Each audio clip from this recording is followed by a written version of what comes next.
नमस्कार. शुभदा विद्यालय यूट्यूब चॅनलमध्ये पुन्हा एकदा आपल्या सर्वांचं मनापासून स्वागत. आज आपण इयत्ता 10वीच्या वर्गाचा social science geography paper second या विषयाचा तास घेणार आहोत.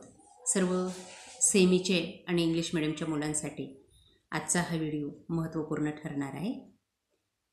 17 एप्रिल 2025 रोजी आपला जॉग्राफीचा पेपर आहे आणि ह्या पेपरसाठी आपल्याला ही क्वेश्चन पेपर अतिशय उपयुक्त ठरणारी आहे.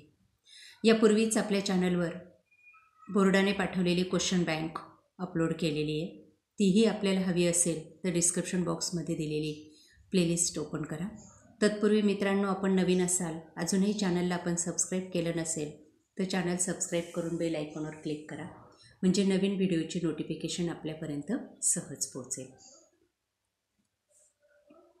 यासारख्या यापूर्वी झालेल्या इतर विषयांच्या चालू वर्षाच्या क्वेश्चन पेपरची आन्सरशीट आपल्याला हवी असेल तर तीसुद्धा आपल्या डिस्क्रिप्शन बॉक्समध्ये दिलेल्या प्लेलिस्टमध्ये आहे. त्यामुळे आपल्याला बोर्डाच्या परीक्षेमध्ये किती पर्सेंट मिळतील, प्रत्येक विषयाला किती मार्क्स मिळतील, आपण लिहिलेली उत्तरं बरोबर आहेत की चुकीची ते आपल्याला टॅली करता येणार आहे. म्हणून मित्रांनो, ते व्हिडिओसुद्धा पहा. आपल्याला हा व्हिडिओ उपयोगी वाटला तर व्हिडिओला लाईक करा आणि आपल्या मित्रांनासुद्धा शेअर करा. इयत्ता 10वी सोशल सायन्स जॉग्राफी एकूण 40 गुणांचा आपला हा पेपर असणार आहे आणि हा सोडवण्यासाठी 2 तासाची वेळ दिली जाईल. काही महत्त्वपूर्ण सूचना आपल्या क्वेश्चन पेपरवर असणार आहेत, त्या बघा. या सर्व सूचनांचं पालन करून आपल्याला आपली क्वेश्चन पेपर सॉल्व करायची आहे. काही अडचण असल्यास कमेंट करा, आपल्याला लगेच उत्तर दिलं जाईल. Question 1, choose the correct answer 4 गुणांसाठी. बघा, या ठिकाणी 4 गाळलेल्या जागा दिलेल्या आहेत आणि प्रत्येक गाळलेल्या जागेचे 4 पर्याय आहेत. त्यापैकी अचूक पर्याय आपल्याला निवडायचा आहे आणि ती गाळलेली जागा ते उत्तर टाकून ते जे काही विधान असेल, ते वाक्य असेल, ते आपल्याला कंप्लीट लिहायचं आहे आन्सरशीटवर. तेव्हाच आपल्याला त्या प्रश्नाला 1 गुण हा मिळणार आहे. फक्त उत्तरं लिहिण्याची चूक करू नका. पूर्ण विधान लिहा आणि रिकाम्या जागी अचूक शब्द टाका. अशा पद्धतीने या 4ही गाळलेल्या जागा आपल्याला पूर्ण करायच्या आहेत.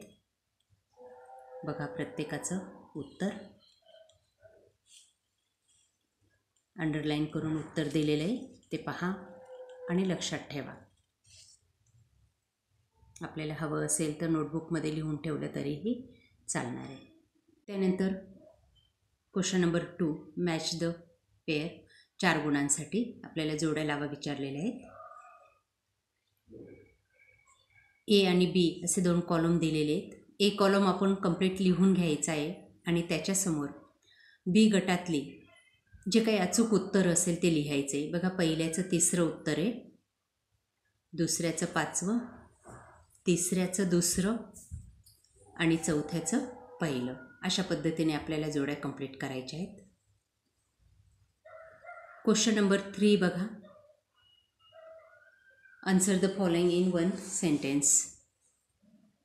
4 गुणांसाठी आपल्याला 4 वाक्य दिलेली आहेत, ती पूर्ण करायची आहेत.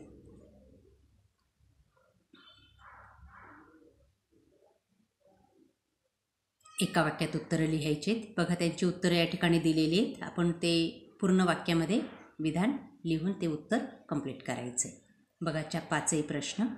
असेच प्रश्न आपल्याला या परीक्षेमध्ये सुद्धा नक्की येतील.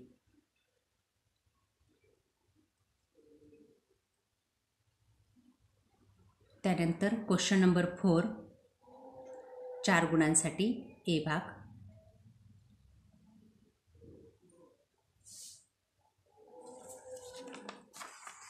आपल्याला भारताचा नकाशा आराखडा दिला जाईल आणि त्या आराखड्यामध्ये आपल्याला ही जी काही 6 ठिकाणं आहेत ती ठिकाणं दाखवायची आहेत 4 गुणांसाठी. कोणतेही 4 ठिकाणं आपली जर परफेक्ट आली तर आपल्याला 4 पैकी 4 ह्या प्रश्नाला मार्क्स मिळणार आहेत. बोर्डाकडनं आपल्याला पुरवणीवर नकाशा दिला जाईल, त्याचबरोबर आलेख पण असेल. आलेखाचा प्रश्नसुद्धा त्याच पुरवणीवर आपल्याला सोडवायचा असेल. त्यानंतर बी भाग बघा, ब्राझीलचा नकाशा दिलेला आहे, त्याचं आपण काळजीपूर्वक वाचन करायचं आहे.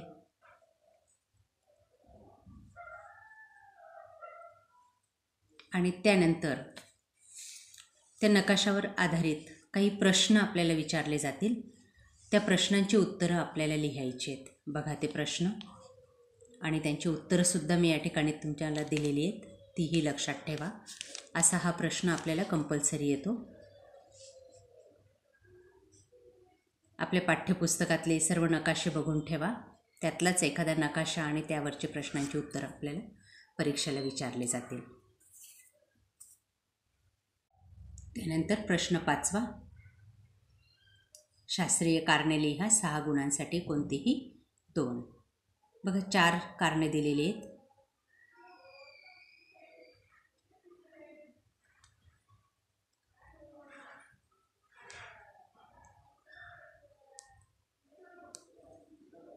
त्यानंतर क्वेश्चन नंबर 6, 6 गुणांसाठी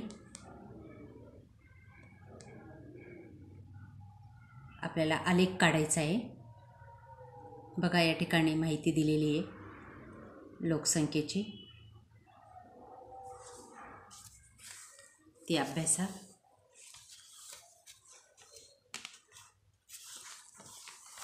ब्राझीलमधल्या नागरी लोकसंख्येची टक्केवारी दिलेली आहे प्रत्येक वर्षाची दशकातली, आणि त्यावर आधारित आपल्याला आलेख पेपर दिलेला आहे बोर्डाने, त्यावर आलेख काढायचा आहे आणि त्यानंतर या 3 प्रश्नांची उत्तरं अशा पद्धतीने लिहायची आहेत. बघा ती उत्तरं या ठिकाणी एका शब्दात दिलेले, आपल्याला ते एका वाक्यात लिहायचे. प्रश्नाप्रमाणे ती उत्तरं टाका आणि वाक्य कंप्लीट करा. बघा ती उत्तरं.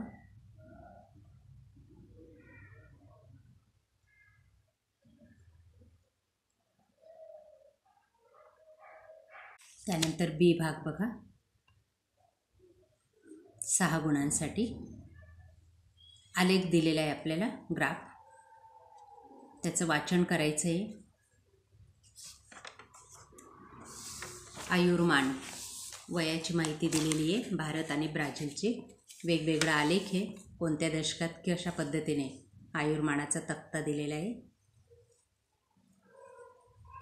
तो अभ्यासा. आणि त्यानंतर त्यावर आधारित ही जे काही विचारलेले 3 प्रश्न आहेत त्यांची उत्तरं अशा पद्धतीने लिहा. बघा उत्तरं पण दिलेली आहेत आपल्याला.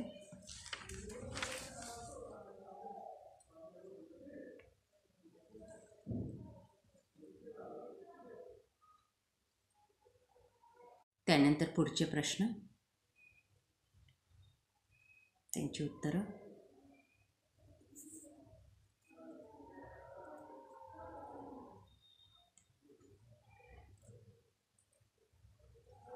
शेवटचा प्रश्न 7वा, 8 गुणांसाठी